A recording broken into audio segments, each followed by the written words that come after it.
We introduced you to Surah Al-Kahf in the last session. In this session, we will discuss about the background of Surah Al-Kahf. Very important. If we do not know the background to something, it becomes very difficult for us to appreciate that particular thing or object or entity in its totality. So, what is this Surah Al-Kahf and what is the background to the revelation of Surah Al-Kahf, and some more important issues we will discuss. Abbad bin Bishr, Raziyallahu anhu, a companion of the Prophet Muhammad, he was on guard. At that time there were guards, there used to be guards, and various people used to alternate. And he was with a companion, Ammar. So the enemy came at night time. You see, at that time there were some rules for warfare. They would not bombard you at night time. There were ethics of war. In everything there should be an ethics. So night time, ceasefire, no war. Enemy came and shot Abbad bin Bishr with an arrow, not with a gun. Gun did not exist at that time. Shot with an arrow. Abbad bin Bishr, Raziyallahu anhu, he continued with his recitation. The enemy shot a second arrow and a third arrow. He was weak, but he still continued with his recitation. He pulled the arrows with his left hand, continued with the recitation. And then, after completing the salah, he is waking up his companion, who was supposed to act as a guard on that night. Ammar, he woke him up that I have been shot, so now you have to take the position. So Ammar said, Ya Subhanallah, why did you not wake me previously? Why didn't you wake me up earlier? So he said, I was engaged in the recitation of Surah Al-Kahf, and nothing is more dear to me than the recitation of Surah Al-Kahf. Death is more preferable to me than stop midway in the recitation of Surah Al-Kahf. The Prophet ﷺ told me to memorize this surah. This is how important this surah is. The companions knew that the last age would not come in their age. Yet this is an instruction which has been given so importance. The Prophet ﷺ said that you should read, you should memorize, you should understand. So they have preserved the tradition and it has reached us.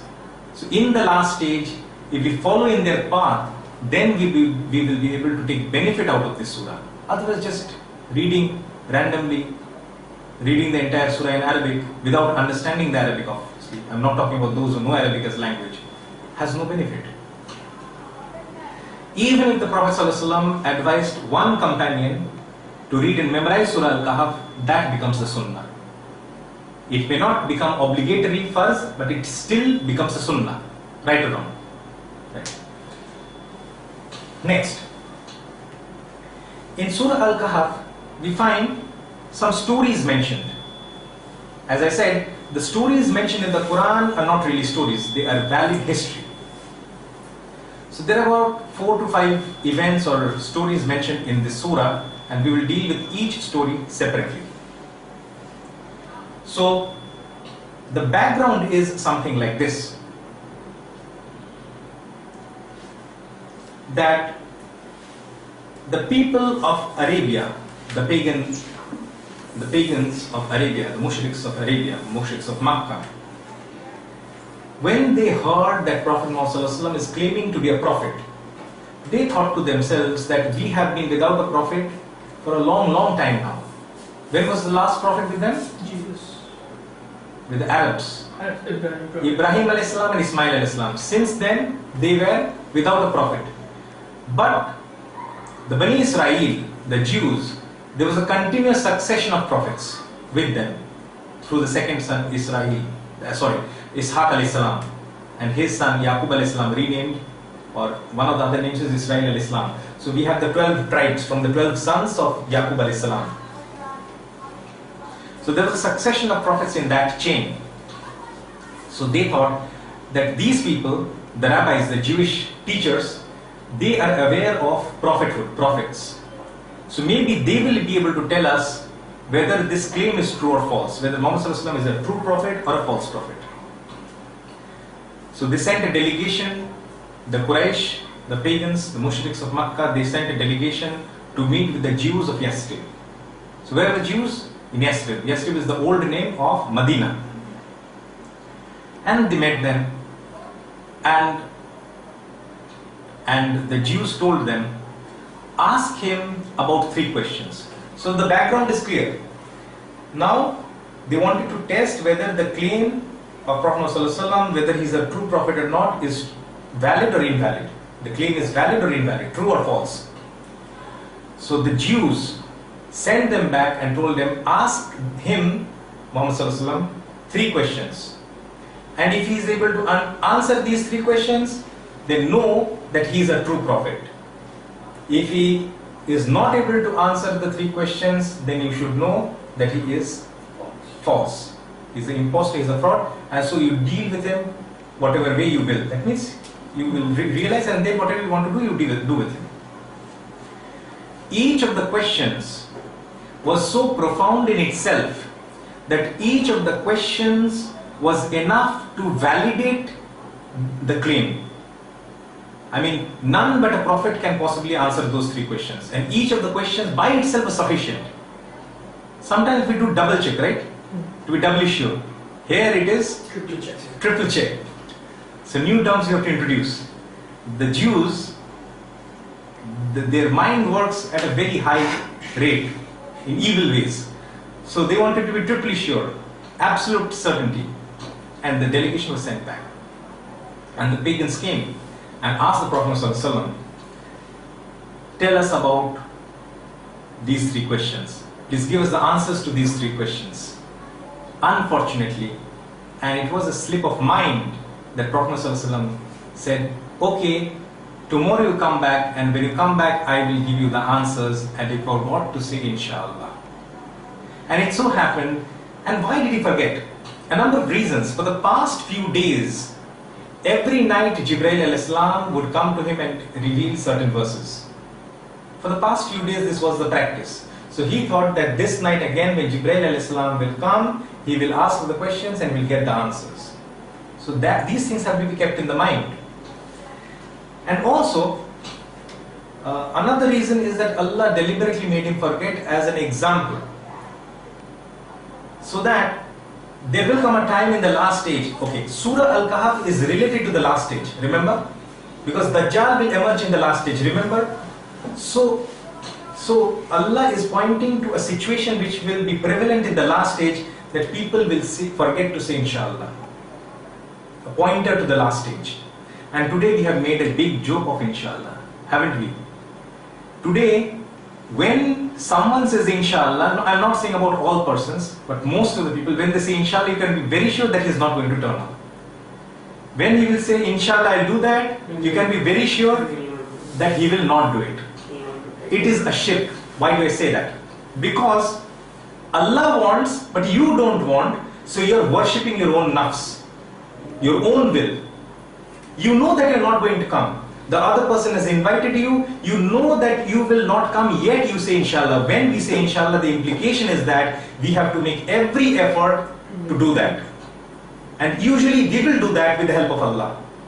Usually we will, because Allah wills, but that person does not will, and so they have misused or rather abused the term inshallah, pointed to the last stage, right?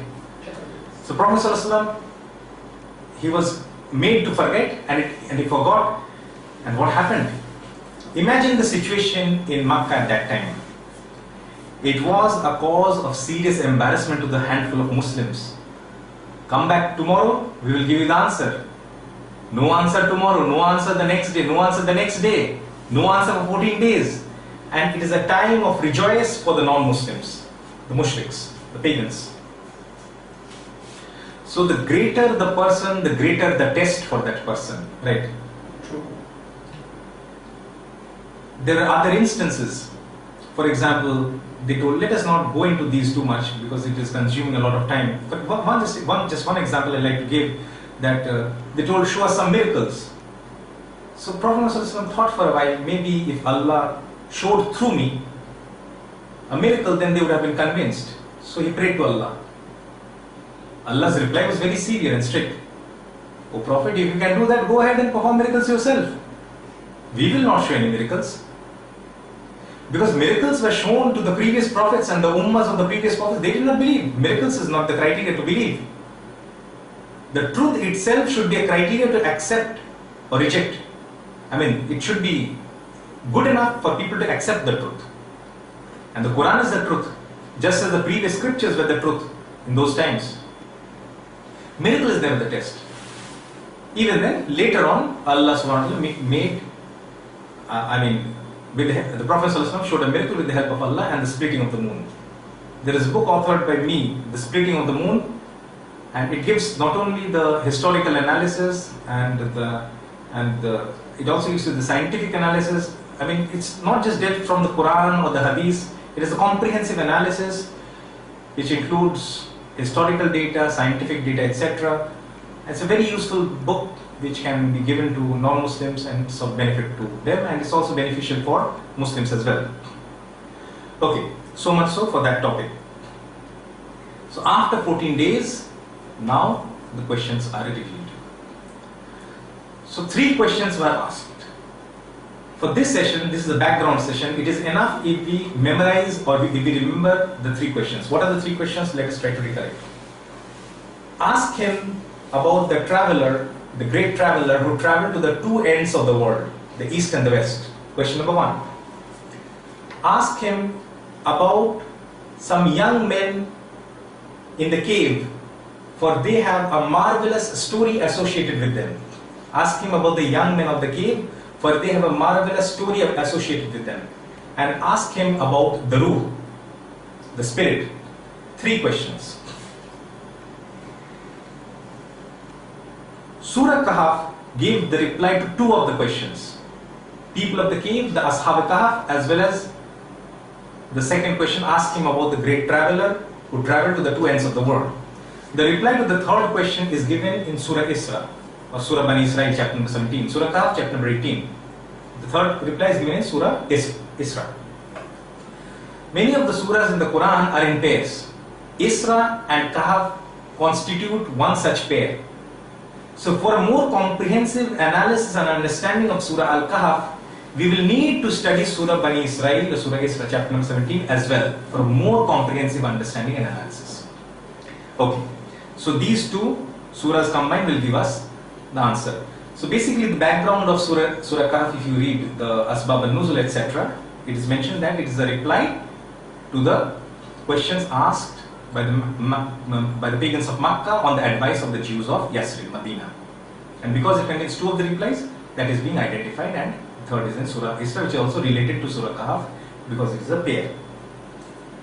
This was about the background of Surah Al-Kahf and the revelation. And